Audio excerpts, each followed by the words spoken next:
Well, today on Focus Gaming News, we have the great privilege to speak to the Ohio Senator, William Coley, also a former president of the National Council of Legislators from Gaming States.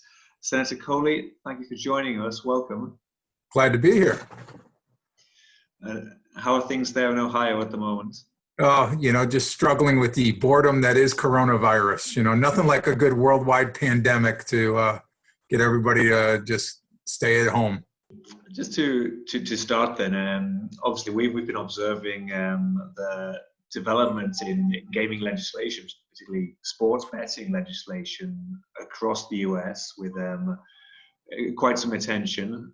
We've seen a lot of developments in the past couple of years, with I think half of states now with sports betting legislation of some kind in place. How do you see the way sports betting has been introduced in different states? Do you welcome the way that it's been introduced in different states across the US, and particularly in Ohio, where I believe legislation has been held up in committee for some time? Do you think we'll see sports betting passed before the elections in November? Not before the elections. There's a chance that it might be done in the lame duck session of the legislature, but it's one of those things that in Ohio we have a House of Representatives, we have a Senate, and we have the governor. And if any one of those three don't want something to happen, it's not going to happen. And so in the Senate, the Senate version of the bill, is with a different committee. It's not with my committee. The House version of the bill passed and is coming over to the Senate. Hopefully that'll come to my committee. And it's just polling the members in the Senate to see where they stand on the whole issue. You asked Joe. You asked the question of how it's handled in other states, and I just can't help. But I can't escape the feeling that a lot of states, they're not being forward thinking when they get into sports betting. Obviously it has to have a mobile application to it to be successful. Because people are mobile now, and it's one thing we've learned during the pandemic. People are mobile, so. You have to look at those things. You have to address those issues, and you have to embrace technology. We have the ability right now we can allow all the operators in the sports betting arena, we can allow them all to operate on their own platform, but by requiring that all the data, a carbon copy of all the data, goes to the central computer system, we can scan for things like, we can make sure we have consumer protections in place. If you have underage gaming, you can start eradicating some of that. You make sure the bookies all have sufficient funds, either that through a bonding process or stuff to satisfy all the wagers that are made in a particular game. So you build in those kind of consumer protections. You make sure the odds and everything are fair, and there's no shenanigans going on there. You have your anti-money laundering protections or built into that.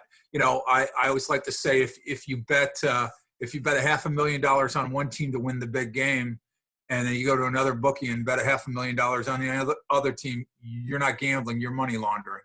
And so you can build algorithms to catch that kind of stuff in a process where all the data goes to a central point. Match fixing, obviously, is a problem in the World Cup. The last World Cup, we had that issue. And then the whole thing with problem gaming. It's a small percentage of the population that has that kind of addiction, but building, improving algorithms to help eradicate that is a big thing. And you can do that with a centralized computer system. And then we can share, and that's one of the things I've talked about in NCLGs, in the National Council of Legislators from Gaming States, is sharing that data across state lines to fight those problems on a national level. So it's something that we're looking forward to, and I want to make sure that Ohio, I will, that's a no vote on me if we don't build that into the system. And then we're trying to make sure our other neighboring states throughout the country build those things in so that we can then build that into the system and start working out agreements to share that data. So while some people still remain wary of the mobile betting on mobile platforms, you see it as entirely a benefit, and in fact easier to control, perhaps. Well, yeah, it's one of those things that we joke about in the lottery world. A mobile application, you build in all these security procedures and to make sure that you route out those problems of underage and things like that. But when you're not in a mobile application, you're relying on a clerk at a convenience store that might not be the most highly paid person, or might have just worked 16 hours and is really tired, and you're relying, that person is the whole key to your security and making sure you eradicate those problems. Whereas in a mobile world, oftentimes that's built into the software and it's built into the applications. So we think it's, the experience in Europe and around the world has proven that those kind of things like geo-tracking, things like that, are really technologies that are ready for prime time and should be built into any kind of sports betting product that goes out there. And do you think the wariness of that, of mobile sports betting, is entirely due to existing vested interests, or is there just a kind of fear or lack of understanding of the technology as well? Some of it's vested interest, and some of it's lack of knowledge of the technology. But it's funny, when you look at in the iGaming world, we just did a seminar yesterday on it for lotteries around the country, and in states that have iGaming have experienced an increase in their retail sales. So the retailers that were worried, if I allow them to buy, they can buy everything from a loaf of bread and a gallon of milk to a car over the internet. We've learned that during this worldwide pandemic. But they can't buy a lottery ticket. I mean, that's crazy. So states that have moved towards a mobile application in the lotto world or in the iGaming world have seen an increase in retail sales. And the casinos, the bricks and mortar casinos in those states, have seen an increase in foot traffic to their bricks and mortar facilities. So initially there was a lot of apprehension. The only thing I can say, gaming is part of entertainment.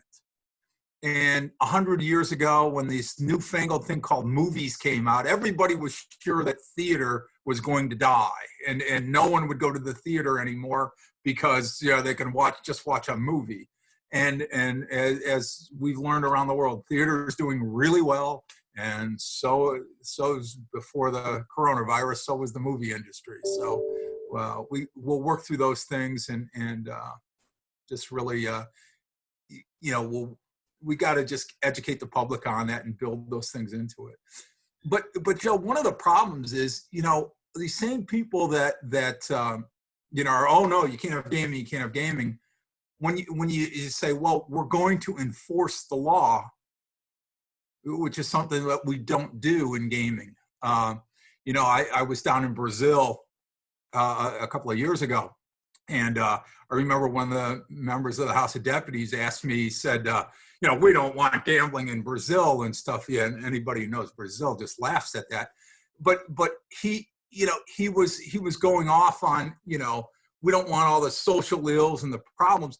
And yet, I was only there for a few days, but I mean, gaming was out in the open. There's a casino across from the Ministry of Finance. For God's sakes, I mean, I think they know what's going on, but by not legalizing it there, they have none of the legal authority to kind of regulate and kind of do the things we talked about earlier with computer programs and algorithms. They can't do that. And they also don't have the revenue stream that comes in from gaming to help address those problems. So, in the sports betting world, why is it that everybody, I mean, Turkey kind of proved what they did. I'm not advocating that, but Turkey went to their lottery system for sports betting, and they arrested 1,000 people and threw them in jail on day one. Well, you learn not to go to the illegal websites after that, you know, and you know, now I don't necessarily advocate that, but it wouldn't be the worst thing in the world for the gaming commission, just as you bring your online sports betting on, to do a subpoena to all the websites, you know, the internet service providers, and get everybody that went to the illegal websites, everybody that goes to the Bovada and all that stuff, and then you send them a quick little letter in the mail saying, hey, just happened to notice that you were going to the Bovada website. Now, we're not saying you're gambling. We're not saying you're doing anything illegal, but you might want to look at the legal site that we just, you know, we have in our state, and here's a list of them or whatever. And by the way, you know, we're coming back in another month and checking, and we're going to do a constant monitoring of this. And, you know, in a month from now, we're going to start arresting people. All of a sudden, I think you got their attention. And if you do that and enforce the law as written, you know, then I think you'll eradicate a lot of those problems. But because, I mean, isn't that what we're really fighting, is the elite, you know, to pretend like there's not sports betting in Ohio right now is to live in a fantasy. I mean, we've had in Ohio, we've had 13 arrests in the last 12 years for illegal bookmaking. There were more than 13 wagers, sports wagers made on the 10th floor of the Reif building in the State House on Super Bowl week. And I know that, you know, because I know the guys there, and they're young and they're fun and they're having a good time. And I know they were doing it, but no one did anything. And instead of passing a responsible law in this area, we're going to pretend like it's not going on. And maybe that's something we ought to address. So do you say that in jurisdictions where they have licensed, where they have regulated licensed betting, that sometimes more direct action should be taken on to try to channel players to the legal sites, where in case where people are still using the unlicensed sites? Absolutely. You have the revenue stream from the legal operators are providing you a revenue stream. A little bit of that has to be dedicated to enforcement, to go after people who use the illegal sites. And there has to be a penalty for that. Because if we're serious about what we're saying, we're serious about problem gaming, we're serious about match fixing, we're serious about anti-money laundering, then we have to go after the illegal operators. Because the last time I checked, they weren't doing any of that stuff. And we have to get serious about making sure that those illegal sites are eradicated. You think that should be involve discussions with players as well, rather than just going after the operators themselves? Well, yeah, both. I mean, obviously you want to go after the operators, but they're often outside of the reach of your law enforcement. And so to the extent the players are within your reach, you can get to them. So. So, and do you think there needs to be more joint working between regulators in different states in the US to work together on developing maybe standards of best practice? And absolutely, and you know the arrogance that we have in the United States sometimes. Oh, we're going to work. You know, in Europe and in other parts of the world, they've been doing this for decades and decades.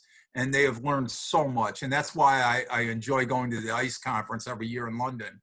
I feel like a kindergartner or a preschooler, because I just learned so much from my colleagues around the world on the problems that they encountered and that we are going to encounter one day, and how they address those problems. And so, you know, since it's one thing we're learning right now, it is a global marketplace. And it is possible to wager across international lines, and we should be working with law enforcement and regulating community around the world. It's well, I know that in Ohio, one of the points of contention over the sports betting legislation had been the question of who would actually regulate the industry, whether it was the Lottery Commission or the the Control Commission for Casinos. What do you think about the sort of current state of the bill, and has that contention Well, been resolved? look, here's the quandary we have. The Casino Control Commission is our newest law enforcement agency. They have arrest powers. They have badges and guns, and our Lottery Commission does not. But our the guys who wrote our casinos, there's 2 casinos, and they have a monopoly on this, and they were very smart when they wrote their monopoly, or at least on one level it was very smart. They set the amount of money that the state gets to fund the Casino Control Commission. It's not like in other states where the Casino Control Commission does all the work and does the law enforcement, does the regulation, does the background checks and all that kind of stuff, and just hands the operators a bill at the end of the year. We don't get that option. Our Casino Control Commission it has enough money to put 2 operators in every casino 24/7 and to do the background checks, and they don't have enough money to do anything else. So they can't do sports wagering because they don't have any money, and so to have them in charge of it is ludicrous because they can't pay for it. But the Lottery Commission doesn't have any enforcement power, and so they can't go after these illegal operators and do all that kind of stuff. But they could, we can, through the lottery rules, we can get the funding levels necessary. So the whole argument that you've heard of where it's going to go and stuff is really a ruse, and it's really nothing. I mean, you look at the bill the House passed; it's a casino bill. It's they put it under the lottery in name only, but it doesn't empower the lottery to do anything. Look, if we're gonna, I've already drafted and I've worked with other legislators. We've got another bill ready to go, but we need to know that the members in both chambers really support. I think the House is on record as supporting getting some kind of sports betting through. But if the other senators want a real bill, we've got a real bill ready to go that addresses these issues and allows all the operators, all the casinos, they can have their own platforms and everything. We're just going to have a data sharing arrangement so that we can eradicate the problems, but they don't have to tailor their sports betting for the intralot platform if they choose not to. I think Interlot's got a fine platform, but I'm not going to tell my friends at William Hill or MGM or the other places that they have to use that platform because they've worked hard on their own platforms. So we'll just work out a data sharing arrangement and get that in place so it can work. But we're ready to go if that's what the members want. Mm-hmm. Excellent. Okay, well, as we mentioned before, there's states, around half of the states in the US have some form of sports betting legislation now. And there's other states that are still looking at the possibility, and in some cases where it's not being considered at all. What would you recommend to other states that are looking at sports betting legislation, or indeed other countries? I mean, you mentioned Brazil, and Brazil is now looking at opening a legal gambling market. What would you recommend as priorities that need to be considered when states, nations are drawing up legislation to introduce licensed gambling? One of the main things is know your people and your people of your community, be it a state or be it a nation. Know what, you do not want a situation where respect for the law does not occur.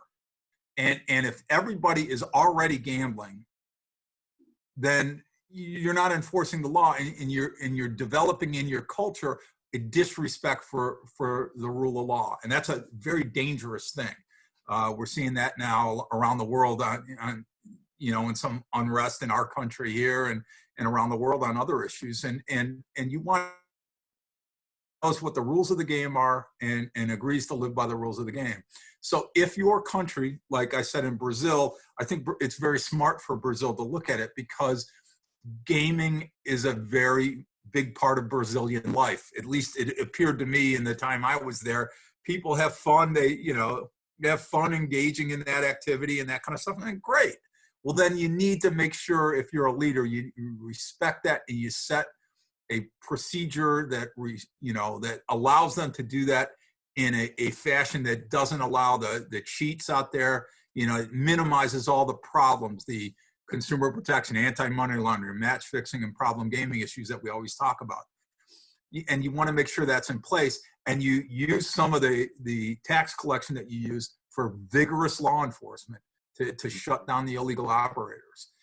And if you do that, you can develop a culture in your state or in your country that allows for gaming, but it allows for it in the safest fashion possible. So that's why I'm a big advocate of that. But if your country is such that just some tiny percentage of the population engages in illegal gambling, and you find it detrimental to your culture, then you need to dedicate other resources to vigorous law enforcement. You don't want to be like Ohio, where you have 13 arrests in 12 years, and you say, oh, but sports betting's illegal. That's not good, and we need to fix that. Excellent. And do you think we'll see more jurisdictions looking at the regulation of sports betting and forms of gaming in general now after the pandemic, as states and governments look to for new sources of revenue because of the impact that the pandemic's had? Absolutely. Here's the other thing about the pandemic. It was funny. We've been talking about nickel G's for at least 5 years now, the whole eSports kind of concept. And, when you have people in a global pandemic and they're locked into their houses or whatever, and they're hunkering, you can't enjoy sport the way that you enjoyed it before. So I think you're going to see more and more of eSports and that kind of thing. I mean, heck, NASCAR was racing virtually and doing that. Well, you want to make sure people are going to start enjoying that more and more, and that'll become a much more mainstream process. It's pretty mainstream already with the younger people, but that's accepted in the old, throughout your population. So that the ease of doing that, it's just natural. I remember I was talking to eSport, some of the people that participate in e-gaming and stuff, and I was talking to this young person, and I said, yeah, I want to understand, what's the skin? Because, that's like a cover for your weapon. It does this and this. And I said, well, they're red and they're black and they're green and they're red. And he said, yeah, they cover your weapon. I said, like poker chips, huh? He goes, yeah, but it's not gambling. Okay. And these skins, you can buy them and you can sell them and cash them in and get money and stuff. And they said, yeah. And I said, like poker chips, huh? And they go, yeah, but it's not gambling, And it's just so funny that you watch these young people and they're engaged in gaming, and it's for money, but it's totally unregulated in most states. And there's some big dollars moving around in those things. And those are, I think, things that are going to have to come in. And you're going to have to look at the whole morass of what's going on in gaming and step into the stuff where wagering is going on, money is being changed hands, and make sure that it's fair and that everybody knows what the rules of the game are, and you keep the cheating to a minimum, and there's a penalty for cheating that's severe. And so as we move back into person-on-person competitions, or if we do that virtually, we've got to make sure that our regulatory community is set up to handle that and doing it in a safe fashion. It's I suppose there's an issue there also of understanding what the product is. And I mean, do you think that in the US and the States are sort of ready for that, for esports and virtual sports? Do they know what that is and are sort of ready for the potential of betting on those sports? Out of 132 legislators in the Ohio General Assembly, I'm sure there's about 4 or 5 that do, but it's not something that we do. And it's not something that, legislators hate dealing with gaming legislation, because you have your factions in your community that are totally, anti-gaming, and, you can't allow this, civilization will go to hell in a handcart. No, you can't do this. And then you have your people, just let everybody do whatever they want. And, nobody's cheating, and it's like they're crazy. So you just don't want to hear it as a legislator. And so I think a lot of people just try to push it off and not want to deal with the legislation because they're not going to make anybody happy, and they know that. So it's something that we should do, but it's something that we're very hesitant to do. And I think I've met legislators from around the world, and that's kind of a uniform thing, that we hate dealing with those things. Well, Senator Coley, thank you for your time, for joining us today. I don't know if there's anything else that you wanted to add, or anything else you wanted to highlight before we finish. No, Joe, thank you very much, and all the best to everybody as we get through this thing. And one of the things I'm most encouraged about is AstraZeneca has a big factory in my district, and they're working with the good folks in Oxford, and we got our fingers crossed that they're really close to having a vaccine, and that the people right here in my district will be manufacturing and getting it around the world to get this pandemic behind us. Yeah. Well, we'll certainly cross our fingers for that as well. Thank you. Well, thank you, Senator. Thank you for joining us. Good. I look forward to seeing you again.